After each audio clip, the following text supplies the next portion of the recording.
So what I'm going to do is I'm going to take um, the assignment that the 6x6 composition that I did last week, and I'm going to use it as an example as to what you're going to do with it for your homework today. Okay? So the first thing that I'm going to do is I am going to, believe it or not, I'm going to get my rectangle tool and I'm going to draw a square. I'm going to fill it none and I'm going to give it a black stroke. And I usually tell you don't have a stroke on anything, but there's a reason why we're doing that. So the next thing I'm going to do is I'm going to select all and I'm going to copy it, okay? Then I'm going to open up a new file, and my new file, I want it to be 17 inches wide by 11 inches tall. And RGB is going to be my palette, and I'm going to tell it OK. And so now what I'm going to do is I'm going to paste my composition on here.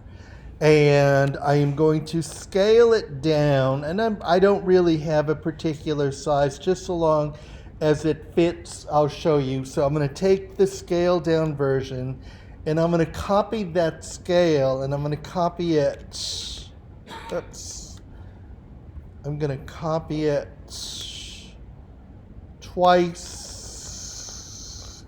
and then I'm going to copy it again this way. So I have a total of 4 of these compositions that fit comfortably on 17 by 11 inches. So far, so good. Okay. And remember, when you open up your file, your 17 by 11 file, make sure that it's open at RGB, or you open it up as an RGB file, because it will be it will make your composition, it'll make your color palette look very different. So make sure that you're in RGB. So the next thing I'm going to do is I am going to take my rectangle tool, and I am going to put a square right over that. And I've got it filled with 255 with white, 255 all the way down. So tell me what happened to my colors underneath. They got covered up, right? With an opaque white blanket, correct? Okay, watch this. I'm going to select the blanket, the white blanket, and right up at top, I'm going to change the opacity. And I'm going to change the opacity from 100 to any number and let go and see what happens. Now, I could see my colors underneath it by changing the opacity of the white.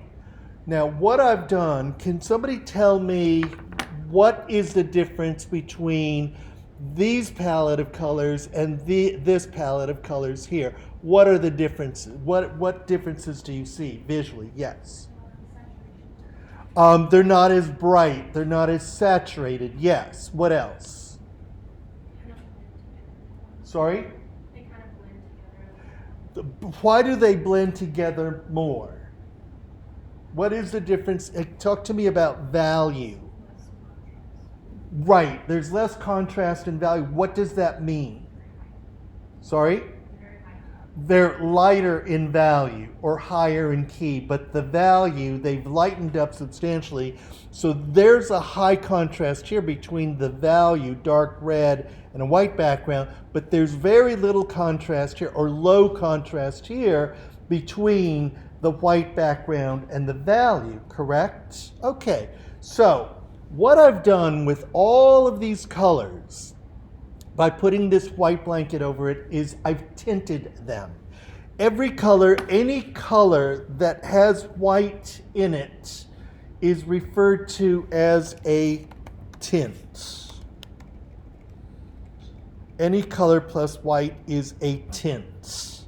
Now, I'm going to take my bottom palette and my bottom composition, and I'm going to do the same thing again, But this time what I'm going to do is I'm going to fill it with black. And this time the same thing, what I'm going to do is I'm going to lower my opacity of my black blankets. And once again, you can see the colors coming through. Now, tell me what is the difference between this palette here and this palette on the right-hand side? What is the visual difference that you see? Think about what we talked about with the white palette, with the tint palette. Now think about what you're looking at with the black blanket over it. What is the difference? Still blue. What do you mean it's muted? The colors aren't saturated. The colors are not as saturated like with the white. They're not as bright, number one. Okay, what else? Talk to me about value now. Sorry? They're low key. They're low key or darker in value by comparison to the right-hand side, correct?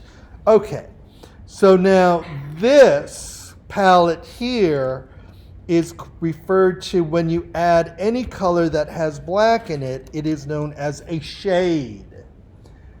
Tints are colors that have white, black are color, any color that has black in it is a shade, okay? Okay. Your homework assignment is, do you see this composition on the right-hand side?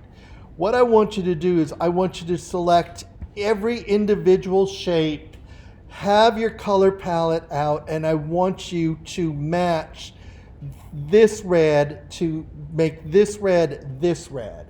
Make this magenta, this blue, this, and so on. So this, and you have to select it one by one. You do not use your opacity tool. Okay, you don't use your opacity tool for these. You have to use the sliders. And then you have to come up with, and I don't want you to write any numbers on the swatches. What I want you to do is I want you to make a line that comes out and then have to write your number on the side, okay? So this composition has to match exactly this composition. This composition has to match the shade composition, including the gray background here, okay? So the negative space has got to be filled as well. And again, you cannot, and this is not just put a blanket over it, you're putting a blanket for visuals. Now, let me also explain something else to you. A tint can be any number at all. Just so long as there's white in that color, it is still a tint. So there are different levels of tints, okay? As there are different levels of shades. So that's why I'm not giving you a number and saying that, a specific number is a shade. Any color that has any percentage of black in it is considered a shade. Even if it's a very low number but you could barely see any black in it. And with the shade, obviously you're going to be able to see the background, the difference in the background, so you get to see how much black is in the color. Okay, so the idea is to match each color with the composition on the right-hand side. Now, let me explain something very important to you. This assignment, if you think about it properly, and I really want you to think about it first, this assignment will either take you up to 4 hours to do, and it will be completely incorrect, or it could take you up to less than 5 minutes, and it will be perfect. There is a strategy. What I want you to do is I want you to figure out what is the strategy. The other thing I want to ask you is, what I'll ask you on the next class is, was there a pattern in the numbers? Is there a structure? Is there a sequencing pattern in the numbers? And I'll be also asking you, what was your strategy? What are you thinking? What were you thinking in terms of how do I go about this? Are you going to rely specifically on your hands to move the sliders around? Are you going to rely specifically only on your eyeballs to be able to match it? Or are you going to use math? Okay? Okay, so that, and I gotta warn you, many of you are gonna get this wrong. That's okay. When I see you the next class, I am gonna collect this, I am gonna grade it, but I will show you how to be able to approach this. I just want you to be able to have the opportunity to problem solve first or to strategize a theory first before I give you the answer on how to approach it.